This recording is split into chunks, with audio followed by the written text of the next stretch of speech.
Hi, everyone, and welcome to the third episode of The Mind Matters. This episode is quite interesting and also a bit heavy because I am going to be in a conversation with my school friend, Arundhati Babar, who has been diagnosed with a mental health issue called borderline personality disorder. So, in this episode, we are going to start from where she was diagnosed, when and where she was diagnosed, up until today's Arundhati and how she manages her disorder. To give you a bit of a background, when I go back in memory lanes during our school times, I still remember that Arundhati was one of the first people who started taking up therapy. And it was back then in time I used to think, why is she doing that? But all those mysteries are going to be unraveled in today's conversation. So let's get started. Arundhati, thank you for volunteering and being a guest today. Just for the viewers to give an introduction, I would like for you to give an introduction about yourself, a bit about your family, and how has your life been growing up. Okay. Hi everyone. So this is Arundhati. Like Saurabh said, we go a long way back. We've known each other since we were kids. I'm Arundhati. I'm from Mumbai, and I did my schooling from Mumbai till 12th. After which I left for IIM Indore. All of this happened pretty quickly. This happened when I was in 12th, and truth be told, back in 12th, I did not really anticipate or really acknowledge what I was getting into. It was going to be a long, long journey after that. But all in all, I'm very happy where I am today. And where I am today does not really, it's not something that went from point A to B. It did not look like how I expected it to look. It did not go as smooth as I wanted it to. But we got here. But somehow we've gotten here. About my family, yes. So my both my parents are bankers. I grew up in a very humble household. They had very regular jobs. It was a very regular family, and I have a younger sister who's 8 years, which is a significant age gap, but she's 8 years younger to me. And by the time she was born, I was already not mature enough, but just grown enough to understand what was happening, and that there's a new member in our family, and that I don't know her much, but I would do anything for her. So it was a pretty normal life at home, but then I sort of started struggling at school a little bit. Not academically. Academically, I've always been an average child. It's something that I accepted pretty early on in my life. Like, okay, this is not your forte. And that's when I realized that it's very hard to excel and really do well in life if you keep working on things that you're already average at. The real fun, the real success can be found in places where you're already good at. So which brings me to today. Currently I'm a consultant for PwC. I work with the industry development and investment promotion line of service. We consult clients who work in Europe and US and UK regions to set up greenfield investments in India. And but I'm happy to talk about it more, Saurabh, if we want to go into it a little later.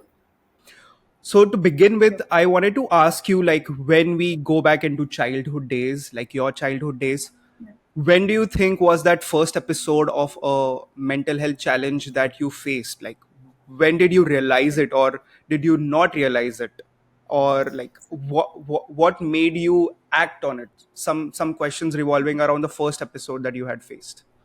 Right. So when I was much younger, I knew that there was a certain level of self awareness in me where I could tell what people around me, be it my parents, be it my uncles or aunts or my grandparents, what they were feeling, and I would sort of uh, mold myself constantly to sort of meet needs of others. And and back then I thought what I was doing was a very noble thing, and I understand that this is a pretty heavy thought to have at a very early age, but I think you sort of pick up too many parts of your surroundings and you don't know how to process each of these. So you take it one step at a time. You take it on a very day to day basis where, where if somebody is angry, I will make sure I know what to do, not to make them even more angry, which is a very normal child activity that you do, that if your mom or your dad are upset at you, you'll try not to, push it too much. And which is a good thing, which I don't mind. The problem started when I would keep molding myself, and in say on a very random Thursday on in my second standard, I would just sit in class thinking that I don't know where I am, and I don't realize what I'm doing. And this is something which we'll come to. This is something called dissociation, where you forget where you are. You have no understanding or knowing of yourself in that exact moment, and it takes you a while to just come back to your reality, to come back to where you are. And this started happening too frequently, where I would just constantly dissociate about where I am, where I would not have an understanding of myself as much, my environment as much, and I would just keep I would keep going into that spiral. And it was too young for me to figure out how to come out of it. But then somewhere in, I think, fourth standard is when the first time this happened.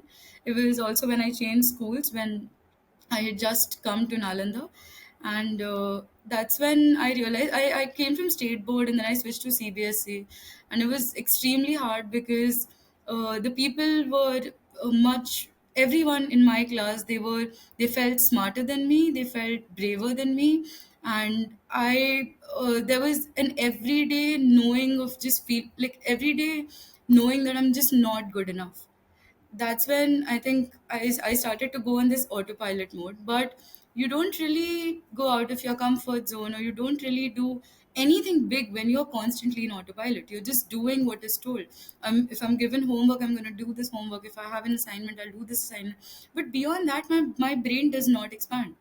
Like, my thoughts don't go beyond it. So that's when I realized that there was something off. A year later is when our school got our first counselor, Mansi ma'am, and I used to talk to her because the first time she came to our class, I remember that was the first time I talked to an adult where there was no judgment, and this adult didn't talk to me like I was a child. This adult talked to me as if I'm just another human being who has all of her thoughts and all of her understandings of the world, and she just wanted to know. So when I started talking to her initially, when I went to therapy, I didn't realize I was in therapy. It just felt like an adult who really understands you. That's how most of our conversations felt like. I would talk to her about things at home, or how I'm not doing that well in classes, or how some teachers and I are just not, faring well. And that how all of it would just boil down to me feeling like a disappointment constantly. And tackling that at that age was, I think it was a little too much for me, because that sort of forced me to process these parts of myself that I wasn't really ready to deal with. Because when you're 10, you don't want to think about these things. Everybody's taking it one day at a time. Why should I be the one who's thinking about what's happened in the past? Where do I want to go into the future? Where do I stand currently? So it just felt like a lot. And this episode, like the first episode that I had, was this one day on a very regular day in school. We had one of the lectures which I actually enjoyed. Like, it was a English ka class, and I put my head down and I couldn't stop crying. But then nothing had happened. Nothing as such had happened, or nothing. There was no trigger for this. But then I couldn't stop crying, and then I ran to the washroom. I had to compose myself. I took like a while, and then I couldn't go back into the class.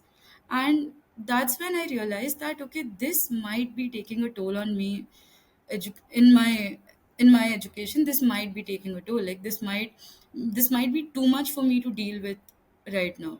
So then the visits to Mansi ma'am increased. The counselor, they increased. I would do this on a semi regular basis, where every week I would at least visit her thrice or twice, and I wouldn't feel okay without it.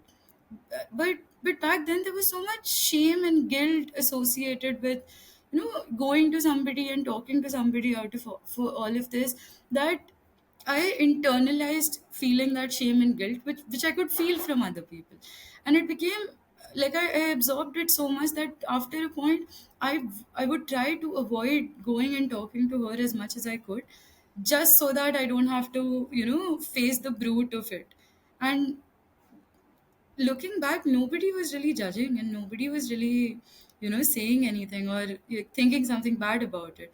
But it's these small things that you pick up from the from the environment, and then you have a reaction to it. The reaction is what sort of led me to a worse place than I was.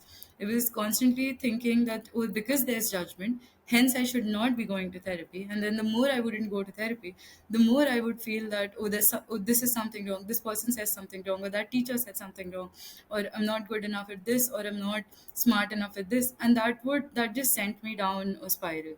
So which continued until I think eighth or ninth, after after which uh, after which I think life took such a turn that we all started just studying and putting all of our attention into our academics, and I stopped going to therapy entirely. I'm just like trying to process all the information because like having to think like fourth standard when you are at the age of 10. Yeah. Point one, being so mindful about what you're thinking, what you have in your head, Yeah. and like understanding that, oh, I am feeling dissociated is like a very I couldn't do that for myself. Like I just don't know. Like if but I would like definitely give you kudos to that. Talking about like you feeling, just taking a step back, and like when you spoke about this to your family that, oh, I am taking therapy, what was their reaction? So I had very polarizing reactions to this. I mean, my mom is someone who's always been extremely supportive of this, because she knew that she didn't have the professional means required to deal with this, and she did everything in her power to be a good mom. But at the same time, my dad was not really he's not very pro therapy, meaning that he doesn't truly believe in the powers of it, even though. And I just think with therapy, it's like you have to go to know what it does. You have to go there. You have to be there. And Right. me telling someone that, oh, go to therapy, this will happen to you, that will, like, it's life changing. Going to therapy is life changing, but people don't really get that unless they experience it. So I had very polarizing Correct. reactions to it, and I think to a point where my dad, like, I realized that he didn't really care about the fact that I was going to therapy, was also okay, because that was not a negative reaction per se. That was just him giving Hmm. me more autonomy about do what you think is right. And I think having to make these decisions at a early on age, I mean, yeah, like, knowing, like, having that self awareness at 10 is not. It's a good thing. It's something that I celebrate today. But if I could just go back to a younger version of Arundhati and tell her that, it's okay, like, the adult you will really have it sorted. That's not going to happen. Like, back then, I used to worry much more than a 10-year-old should have worried. And that sort of led me to have really, like, constantly go into these deep thinking modes, where I would unravel more than required too often. So that was not a very fun part of my life, but I'm truly grateful that I got that dealt with back then. And even today, now and then, it does come up sometimes that, oh, like, that happened. And then, because I have slightly more maturity today to deal with it, I look at it from a very different lens, from an angle where I could not comprehend Love that. before. So that helps, like, that helps, just having, like, layering on the therapy. So you can't, like, therapy won't ever be like you'll go talk to your therapist about one issue and then just talk about it from start to bottom, and then it's dealt with. That's not how it works. Therapy is always in so many of these onion layers, where you have to keep unraveling. You have to keep going at it till you know what the root cause is. True. True. Okay. Borderline personality disorder, what is it like? And then let's get into like what were the symptoms you were facing, how did you get diagnosed, so like just an introduction about what it is for the viewers, because for me as well, I when you told me about it, I got to know about it for the first time, and then I did my research. But yeah, for the viewers, if you could like just give an introduction about it. Okay, so borderline personality disorder is something that it's not genetically relevant as much, but it's something that you develop as a defense mechanism to your surrounding. So while I was growing up, there were a lot of fights at home. There were a lot of constant change that was happening in my life. So because I would move around a lot, so until the age of 8, like I think till I was in fourth standard or third standard, until then I kept changing schools, where it would also happen that I'm in a school for 6 months and then I'm shifted to another place with no recognition of the place, the people. And this was like these were like these were constant affairs which would go on, where I would just begin to feel like I belong somewhere. I would just begin to make friends, and then I would be put into another place. I don't really blame my parents for that. I mean, they were working. Today I have a job. I completely get it. My projects change every 6 months, and right now if I have a kid, it's not going to be easy for them. And which is why I would, like, preferably I would wait until I'm more stable in my career. But back then they made choices which were right for them. And this moving around, I think there was this constant sense of not knowing where you belong. And and just not having friends who were close enough for them to talk to me about their family problems, for me to talk to them about my family problem. So just not having like a more concrete level of support. And even though I've always been extremely close to my mom, but then looking back, she was also going through her own life. She was also learning how to be a mother. So there was just too much happening at once. The the actual BPD happened because I didn't know how to process any of it. Like, I would feel all of this, and then I would just keep it within, and none of it would come out. But the only thing that would come out was symptoms.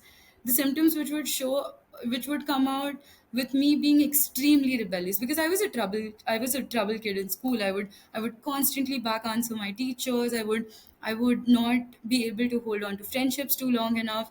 I was and this is pretty early on, so that's not like at that point there were no romantic relationships involved, but that is also something that BPD affects majorly. But yeah, like not being able to stay good, like on good terms with people. Like, either you're my best friend or you're my worst enemy. So the mind works in a very it works it works like in binary. Like, you're either the best or the worst. There's no in between.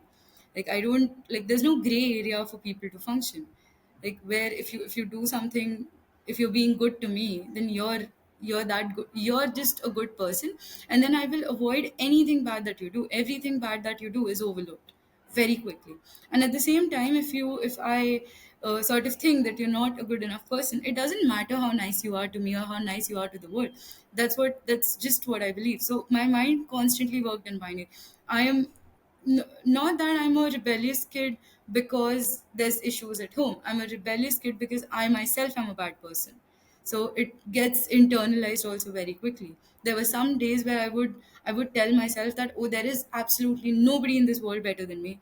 And then there would be days where there would be thoughts of there would be very very drastic thoughts of, not of ending things because I'm not a good enough person. So, which again later I found out was a symptom of like thoughts of wanting to unalive yourself was a symptom of VPD. Thoughts of thinking you're the greatest person on earth is also a symptom of VPD. Having really arrogant rebelliousness is also a symptom.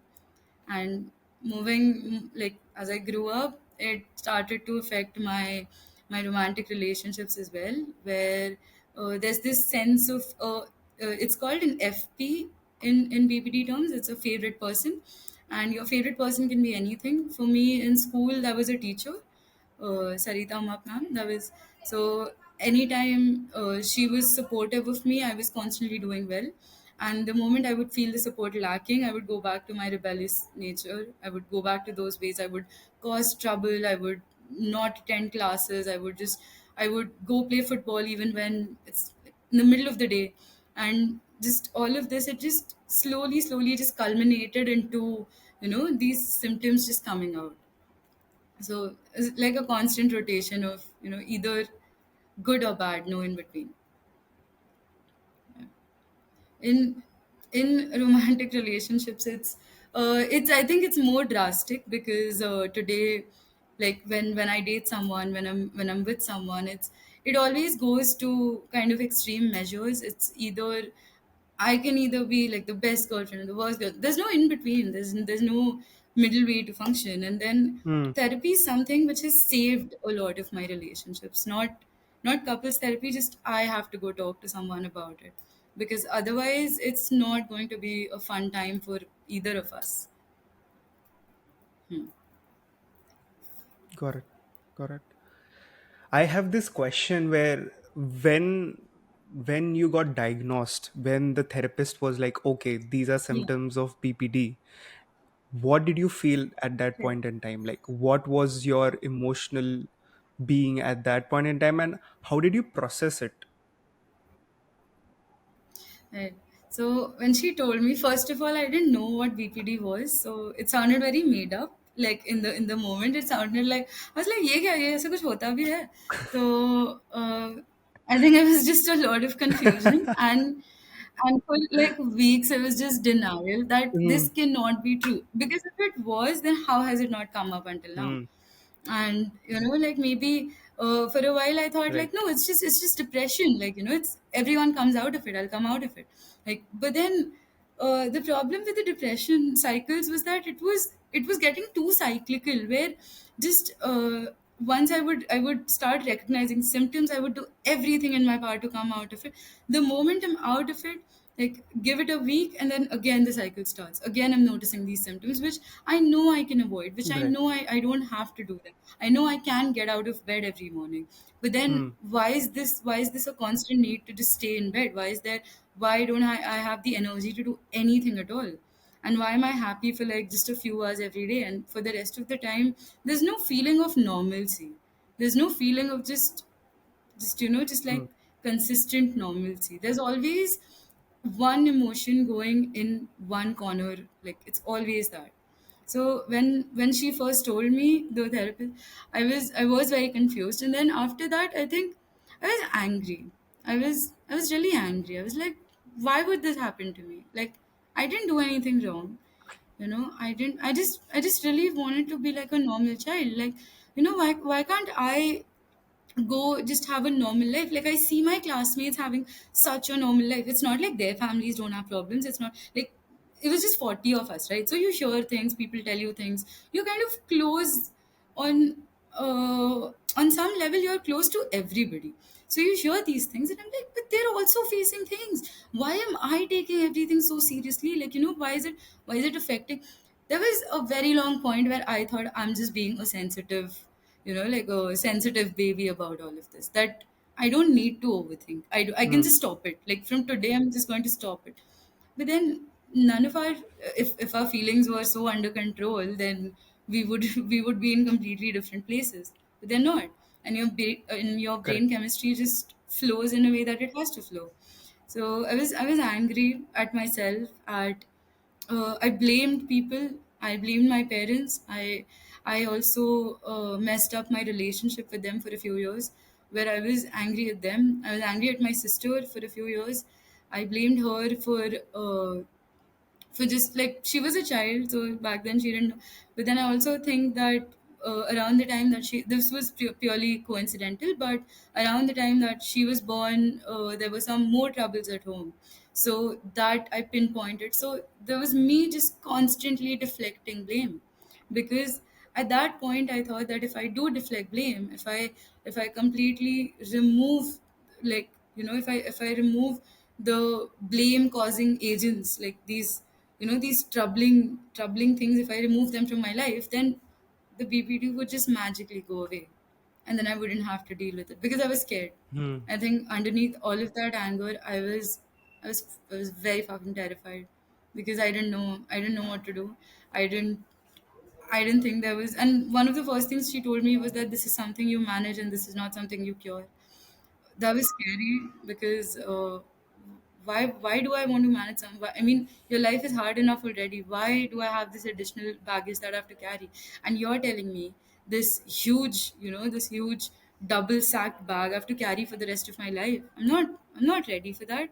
I'm not. Nobody's prepared me for that. So it became too much to deal with, and then I stopped going to therapy. The moment I found out, I stopped. It's like I don't need this. Oh, If I don't have to go. I don't have to talk about it. I don't have to. I can fix it. I fixed everything else in my life, and that's what I do. That's funnily also what my job is. Just consulting is problem solving. I can do this by myself, and so I tried, yeah. and I tried doing that, and then for the next few months, I started self harming for a while, where there were a few times where Oh. I had to be rushed to the hospital. So it wasn't in my control anymore, and I didn't understand why would I do that to myself. I still don't understand today, but there are days when there are some uh, very not nice thoughts that I have.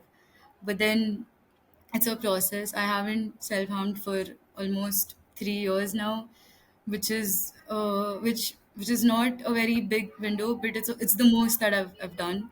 So I also think which this has to do with maturity. So I'm hoping that as I grow older, this like the instances just stop. But it's also very chemical. Like when you do that, it releases endorphins to sort of help heal you, and because BPD is also very chemical, you sometimes just need those. And yes, so back in 11th, she told me I stopped going to therapy, and then it got so much worse where I stopped talking to people who were very close to me. I broke off friendships with people from school who I promised that, like, oh yeah, I'm going to always keep talking to you. I'm always going to stay in touch with them.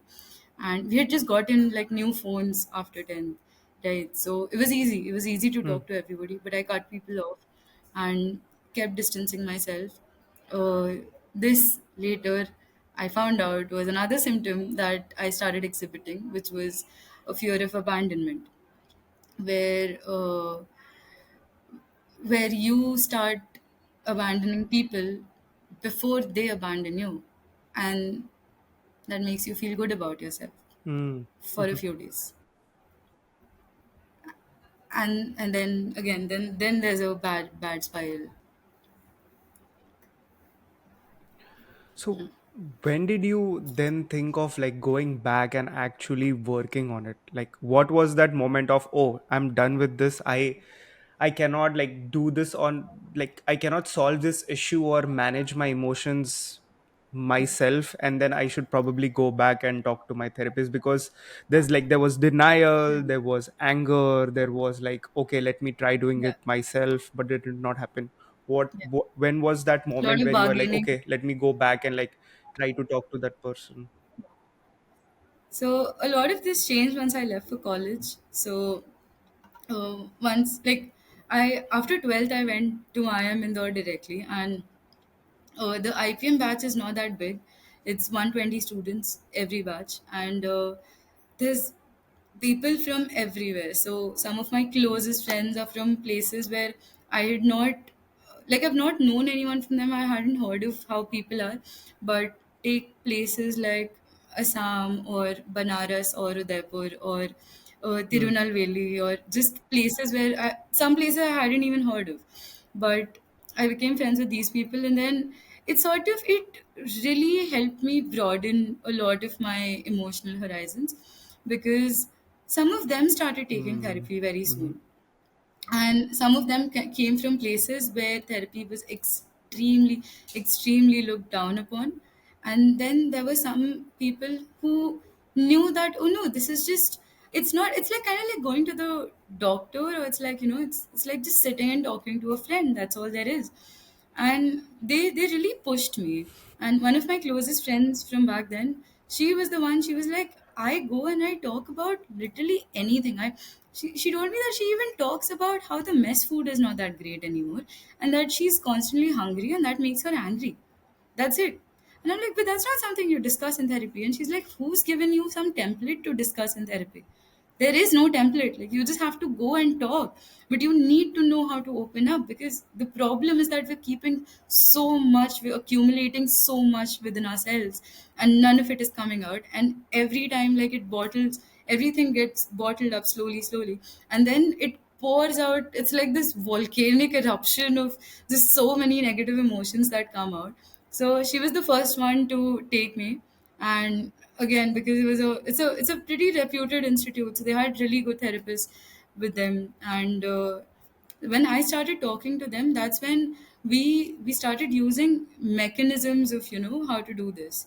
Like, one of them that I would like to talk about today is called CBT.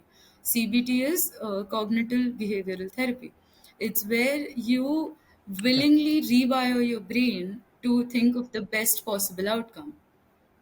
Because one thing that Mm. I've Mm-hmm. always struggled Okay. with is that my mind rushes, like, it doesn't run, it rushes to the worst possible scenario in that case. Like, Mm. if I score bad, if I score badly on a math test, then that means I am supposed to be a failure in life. There's no in between. There's no like mediocrity in this. There's just, you do badly at one thing, you're going to be awful at it. You do well, kind of well at one thing. I did well on some marketing courses. I thought that marketing is my, like, it became my passion for a while suddenly, because I was doing well academically in some of those courses. So my mind just rushed to that. Like, there was always thinking in extremis. So CBT sort of helps you rewire your brain to think of the best possible scenario and on how to work with disappointment. So it goes hand in hand. Usually, what I used to do was I used to assume the worst case scenario, and then it would rarely ever be Mm. that. And then anything above that, I'll take it and I'll be happy with it. But then eventually, I will keep setting my bar lower, right? Like, I'll just keep setting it lower and lower, and there's no opportunity to do better than that. There's no opportunity for progress. Like, how do I Better. how do I do Mm. better and be better at the end of this? So that's how you rewire your brain. You think of, oh, that's the extreme, that's the best thing that could happen. This is the best thing that could happen to me. And you internalize that thought to the point where your subconscious believes it. So that's what CBT is. That is what I've been working with for the last 6-7 years now, almost, where I've been forcing myself, like, I have to just sit down and, like, force myself to have more traditionally positive thoughts, irrespective of if it works or not. Because this is also how you learn to be disappointed and be okay with that, because it's not the end of the world. It's just constantly your brain is telling you that it's not the end of the world. You didn't score as well as you wanted to. You couldn't crack JE exams, or you couldn't land the company of your dreams. It's okay. It's not the end of the world. So that's where the rewiring happens. W- how has taking up CBT, like what are the different methods that, like, some one or two methods that you use as a part of CBT which has changed, like for example affirmations or like anything of that sort? Because like I use affirmations for myself every day, Yeah. and it helps me like build that Right. confidence in myself come what may Right. in life. Is there something like as a part of CBT which you do on a daily basis which has helped you in these 5 or 6 years? So the problem with BPD is that you constant. So deep down, I think what this does to your brain is that you sort of start to hate yourself. Okay, and it becomes, because the voice in your head is constantly telling you that, oh, you're not good enough, you're not smart enough, or you're just plain dumb, or you're just, nobody likes you. It's very hard to rewire that. So when we work, like, when I used to work with CBT, the one thing that my therapist always encouraged was to say it aloud.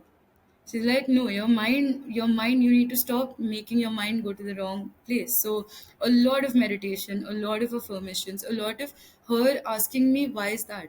Just why is that? Like I'll give you an example. It's kind of like I'm telling her that, oh, for the last 1 month, I don't think I've been very productive at work. And she just go, why is that? I'm like, because I think I'm not concentrating as much anymore. And she's like, why is that? I'm like, because my mind is elsewhere. She's like, why is that? So you just keep, like, you keep digging, and then you get to the root cause of it. And once you do, then you pull back up slowly. So it's like taking like steps below and then like pulling back up. And once she gets to the, like, to the least, like the most bottommost underground level of the why is that, which is me figuring out that, like, I've just been, it's not that I'm not doing well at work or I'm not being more attentive. It's just that I've just physically been so tired because I'm moving to a new city, and there's like I'm unpacking my entire life from back in Delhi, and I'm moving back here to a life which is very different than what I've known for all these years. So I'm just physically really tired. And she's like, okay, so now what? And then you build up. So every time I'm like, I think I need to just, take a few days for myself. And then she'll be like, okay, so now what? And I'm like, I think I should just, like, take an hour for myself every day to just relax. So like, when will you do that? And like, so it's sort of forcing your, it's sort of therapy, like therapy.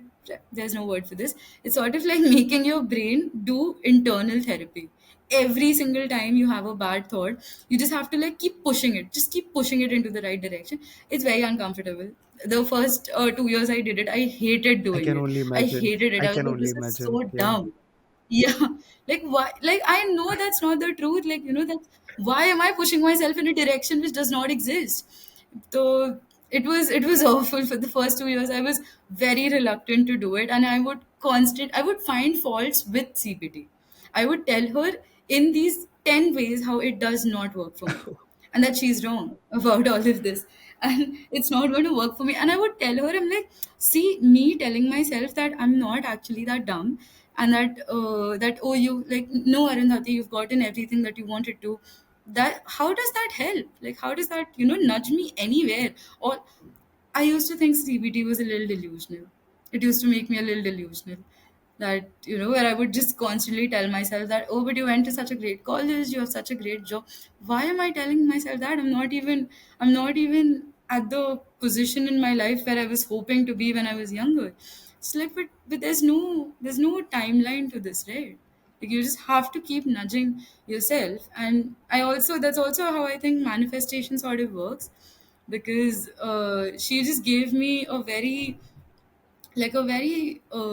psychologically proven, and very like a non like, it does not involve like asking the universe for something. I think it's more about self belief. It's about instilling this pattern of self Correct. belief in you. Hmm. And once you like get through that, every other decision that you take is always surrounding that. So you bring yourself to a better place in your head, and then every decision you take will be from this place, and not the place where your brain runs to initially, like where it used to run to.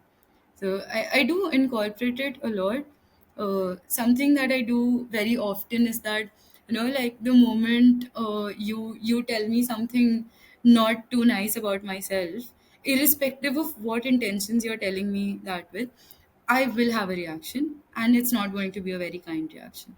So now I take a minute.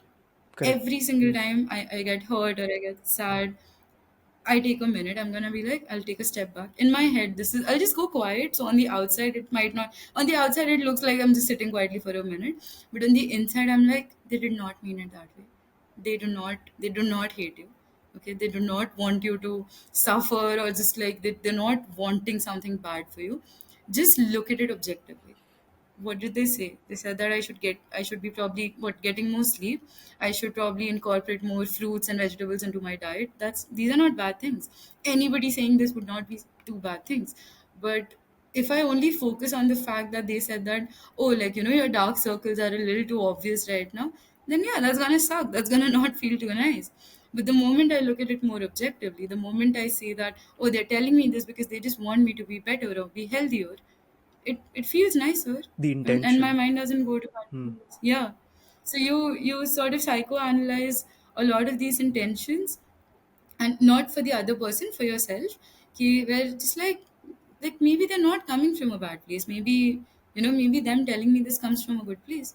And taking a minute is that's never harmed anyone. So 100%. that's what I'm incorporating right now. Yeah.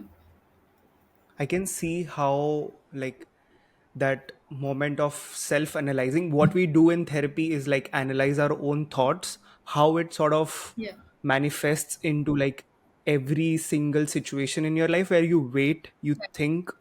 you think like, Right. oh, what is going to happen. We don't like snap at any single thing or like Right. just jump Right. onto conclusions. That is Right. something which like kind of your brain rewires into, and I have felt that for myself, and I can Yeah. definitely see how you are also doing that in your daily life. Yeah. Like it's Is there, the I'm curious to know, is visualization a part of that as well, like visualizing yourself in a sometimes. place, Yeah. like is that So, it?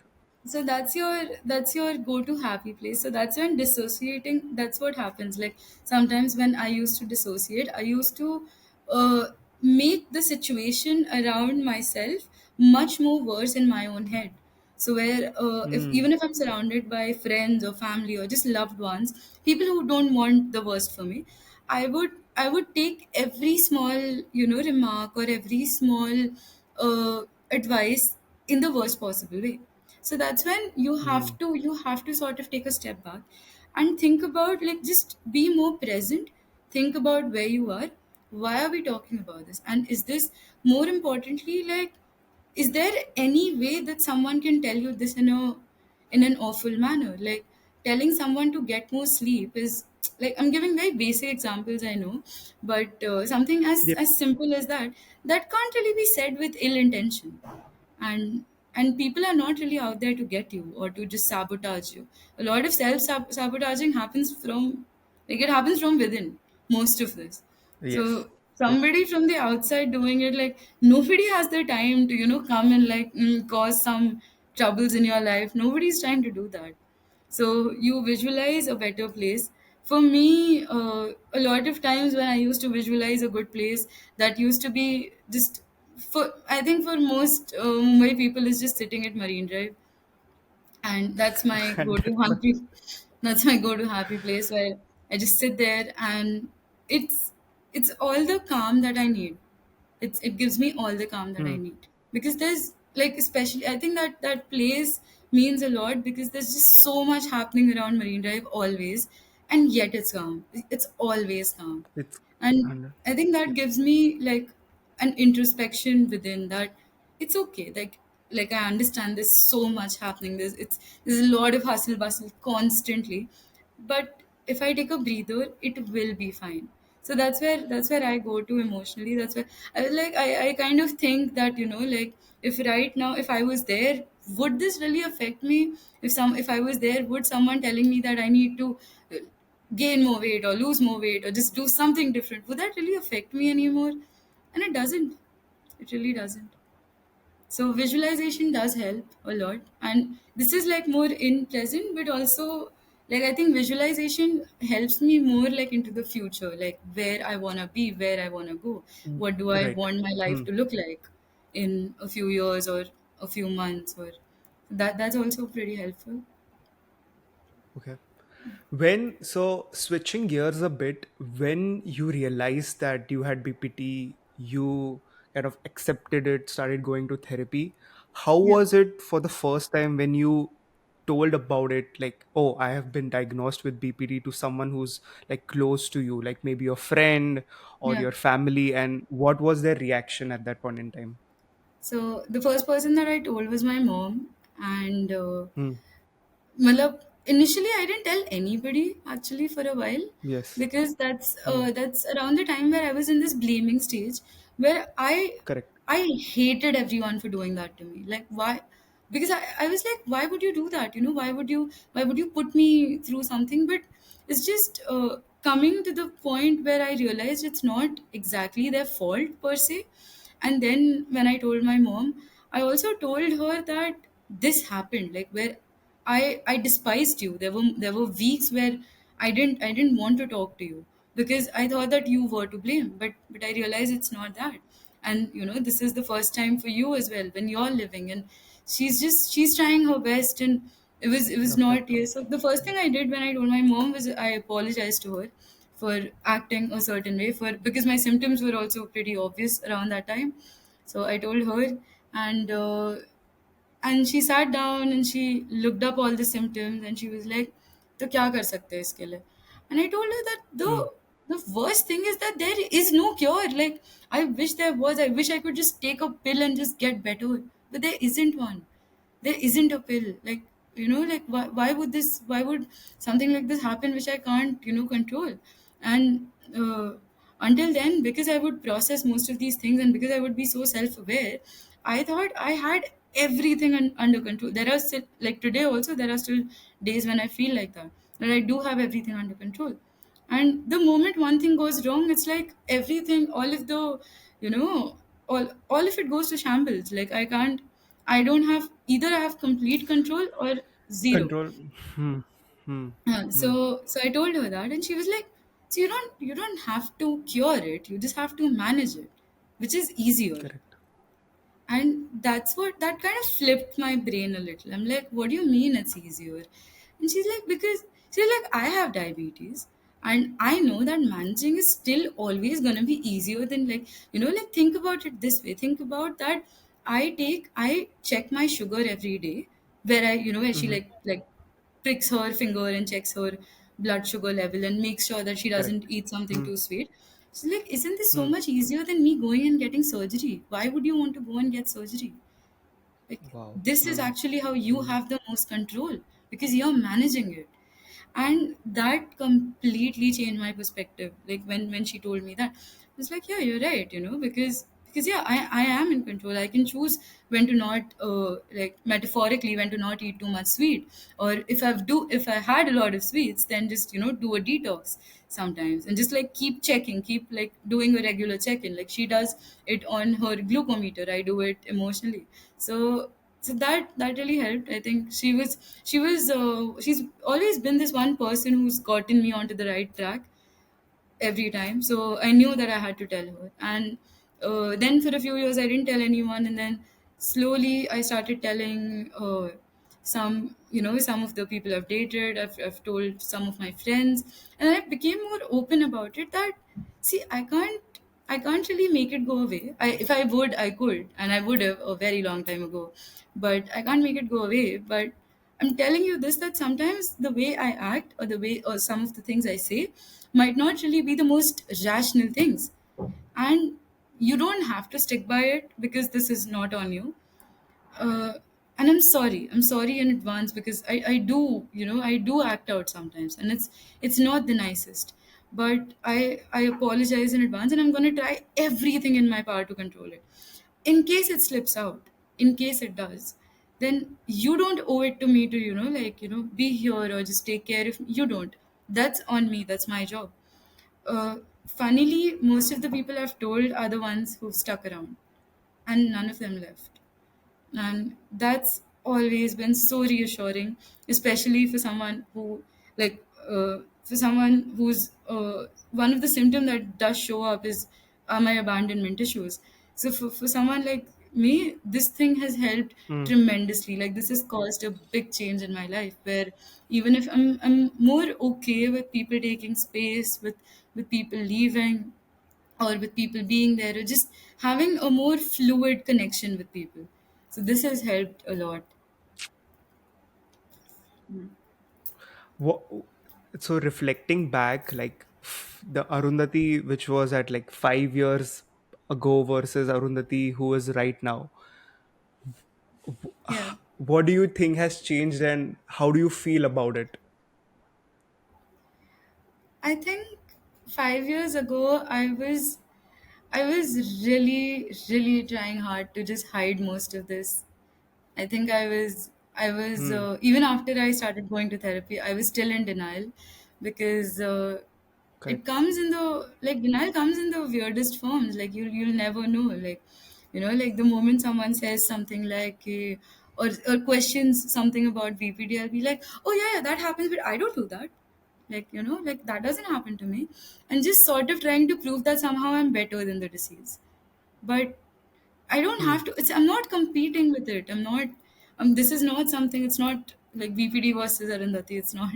It's not that. It's more of a process where I'm trying to figure out that how do I maintain the most normal, the most easy flowing life while still managing this. Because my BPD also at times, it makes me a very sensitive person, but that allows me to love people very deeply.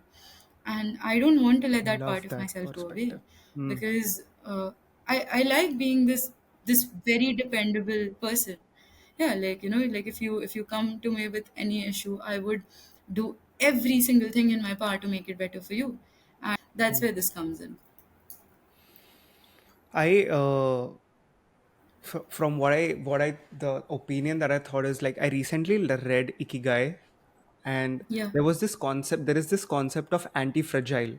So up yeah, until this point in my life, I was thinking like perseverance is the way to go, like being able to yeah, persevere and go through the situation.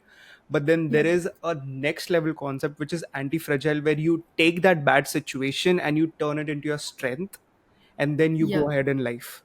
So you talking right, about like being the sensitivity in you being a strong yeah, point where you can build more deeper connections is yeah, how I can see that it has right, changed you in a way where you are looking you've built a healthy relationship with what you've diagnosed with. You are managing it better, yeah. so I'm really happy for you for that. Yep.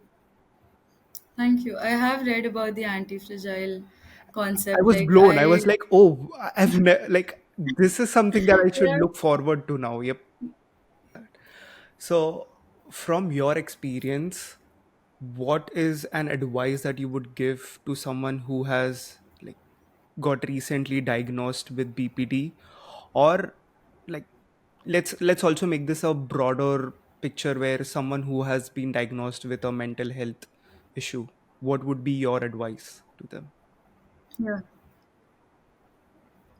See, I think take your time to accept it, because it's always hard to process this. But take that time, and it's very easy to sort of point the finger outwards when you're diagnosed with something.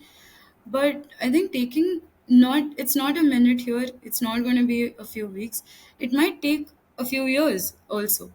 But take the time to process it, because the moment you get to that acceptance stage, it's going to really help you. Because even people with, say, bipolar disorder, right, people who work in their manic and depression stages, like only again works in binary, like extremely active, extremely manic, or completely, to themselves and completely Nothing depressed. at all. You can make this work for yourself. Just try to mold this into how it can, most significantly contribute to your life. Like for somebody who's suffering with or who's struggling with bipolar, you can also make sure that your manic stages are when you're the most productive, and there's so much you can get done, which somebody like me, or somebody like you, who's not struggling with that, we cannot get that much work done in a day or in a week or in a month, jitna they can. So anything that you're presented with, stop looking at it from a very singular lens. That's where, like the moment you look at it with a singular lens, it's always going to feel like something, oh, this is something that she's struggling with, or it's a disorder. It's not. It's just something you have to live with. And now anything that you have to live with isn't like the main aim of our lives to, take what we have and then make it into the best.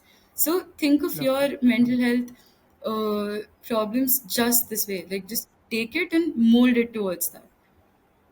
And I might not be giving out the best advice here. I do understand that. And it's also because I myself sometimes, like even today, like on paper, I know on paper Arundhati Babel looks pretty good, like looks pretty, like sorted for herself. But like deep down it's not easy even today. It's not like I'm not talking from a place of having completely healed. I don't think there is a place like that which does exist. I think the more you look into it, the more deeper you dive, the more it's going to help you understand the good and bad aspects of it. 100%. Yep. And at the end of the day, just remember, yeah, like everything can be molded and amalgamated into something that's going to be fruitful for you. Everything. Love it. I personally feel like the initial inertia that we have, and like the 50% of the Yeah, work is done when you accept yourself and like have that confidence, like, right. okay, this is what I'm feeling. I have it. Now let's work on it. The next 50% is a breeze Yeah. because the first 50% is the major like lift that you have to do, right? Right, right. Like in consulting, this is just like what you said. This is just sort of writing the problem statement. Like the moment Correct. you're presented with a new Yes. client or a new case study, we take from whatever time we give them, like say 6 months or 8 months. From that, at least the first 3 weeks are just us building a problem statement around what exactly is the problem. So once you've taken that time, once you've built a problem statement for your life, it becomes your scope of work becomes more clearer. You Exactly. have more Yes. steps on how to Hmm. work. Yeah, you know exactly what you need to deal with. So sort of make your life your own case study. That's it. That's one advice I would give. Just really look at these problems, go to the depths of it, which Bottom will of not be comfortable for you. It won't be, but uh, it will help you process it. And once you're done, the next time when you come back to something similar, the next time when you come back to a similar problems, or if you're having issues which pertain around that exact same uh, that exact same issue, but like on some different level, you'll still be able to deal with it because your foundation is now built. So strong. now, Yes. yeah, like it's you should just make that pretty concrete. Just every time you're dealt with an issue, don't let it go. There's no later when you'll deal with it. There's no it has to be done now. Now. And Yes. it's not easy, but then the best things in life are never really easy, and you're never going to be grateful for it if it just comes to you easily. Good mental health, irrespective of a particular problem or not, is something that you have to work for. It's not something that's going to magically happen to you. So take the time, look within yourselves, and irrespective of what happens, the at the end of the day, the goal is for you to win and not for all of these bad thoughts to come in. Love that. Love that mindset. One last Yeah. final question that I have is Yes. the Arundhati today, Yeah. what do you have to tell to the Arundhati who was that 10-year-old, fourth Yeah. standard, first instance of mental health and thought like, oh, Right. what is happening with me?